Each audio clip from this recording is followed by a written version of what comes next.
कारण क्या कि उसको जो हमारे कर्म कांड में जो बताया जाता है कि इसके करने से ये पाप, इसके और वो जो उसका प्रायश्चित भी। अब बताइए, ऐसा नहीं हत्या करने के बाद कोई अगर वो प्रायश्चित लोग जेल में करते, कोई का इतने मन सोना चढ़ा दो, यहाँ पे ये कर दो तो मिल जाता है।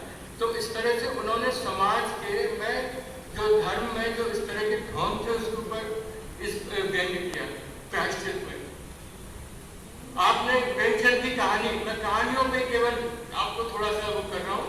प्रेमचंद की कहानी आपने शतरंज के खिलाड़ी पढ़ी होगी, उसका विषय वो क्या है, लखनऊ में खेल रहे शतरंज। उसी से लगता है प्रेरित होकर वर्मा जी ने जो लिखा, मुगलों ने सल्तनत बख्श दी।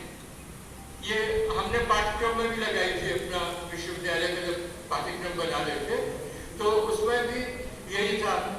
हीरो जी एक नायक है और वो कुछ नहीं, बड़े विद्वान है, पर चाय पिला दो उन्हें, भांग खिला दो, शराब का कुछ पी दो, भाई इसके शौकीन है और उनसे दुनिया भर का ज्ञान आप सुन लें। कारण ज्ञान बहुत कुछ उनको जन्म प्रवर्तक कुछ वो पढ़ते हैं सारी पुस्तकें।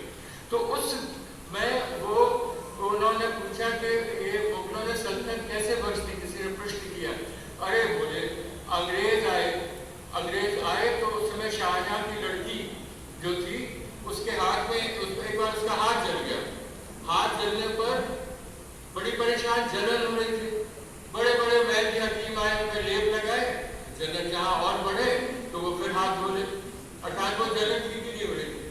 बाद में एक अंग्रेज डॉक्टर आया और उसने उसके ऊपर वैसलीन लगा दी।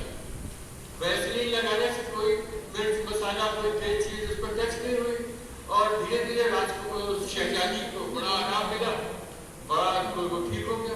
तो वो इतना खुश हुआ शाहजहां, उसने डॉक्टर से पूछा क्या चाहते हो।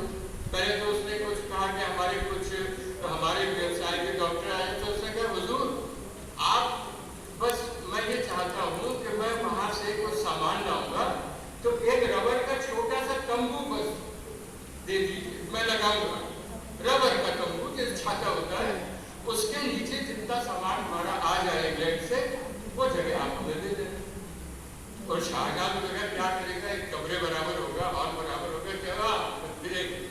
और उसके बाद में अंग्रेज धीरे धीरे आपने देखा प्लासी का युद्ध हुआ, दो भाइयों में लड़ा, मार के आगे फिर आगे बढ़ गए और बढ़ा लिया, बक्सर का युद्ध हुआ।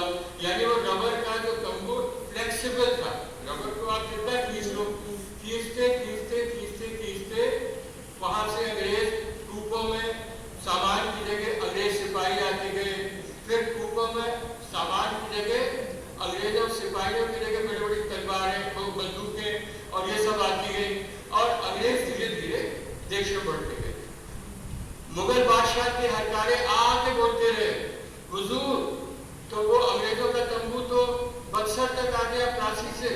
अरे कोई बात नहीं, क्योंकि हमारे बुजुर्ग शाहजहां ने उनको जो वचन दिया है कि आप जितना बड़ा आपका तंबू है उसमें उतनी जगह देंगे, तो हम क्या कर सकते हैं, आने दो।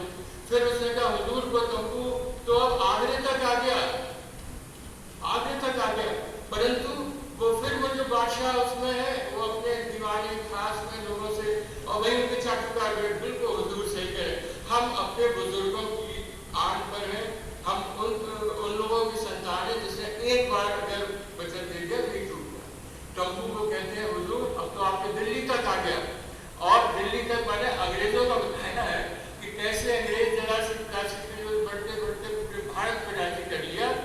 और मुगल इसमें तो एक कहानी उन्होंने कहा कि आप जो है वो इतना कर दीजिए, आप हमारे बुजुर्गों की याद है मुझे वचन दिया, परंतु कहा उसमें व्यंग कसा है कि किस तरह से वहाँ वो शतरंज खेलते रहे थे लखनऊ में और जो है लखनऊ के नवाब थे वहाँ वो जो है वो 8 बढ़ रहे और दिल्ली तक आखिरी बादशाह बहादुर शाह जब बढ़ रहे। इस तरह से आपकी कहानियों में भी आपको बहुत कुछ मिलेगा। 2 बातें में आप लखनऊ में देखिए, वहाँ की लोगों की शौदों का है प्यार, और इसमें क्या नाम वसीयतनामा में आप देखिए किस तरह से अगर आदमी पैसे वाला है, अगर वो मर गया पैसा दे दे तो लोग कितने खुश हो जाते हैं, और ना दे तो गाली देते, बड़ा कंजूस का, बड़ा खराब।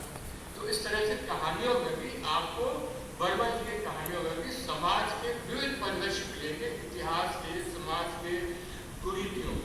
इन्हीं शब्दों के साथ मैं अपना बहुत अच्छा बोलते हैं।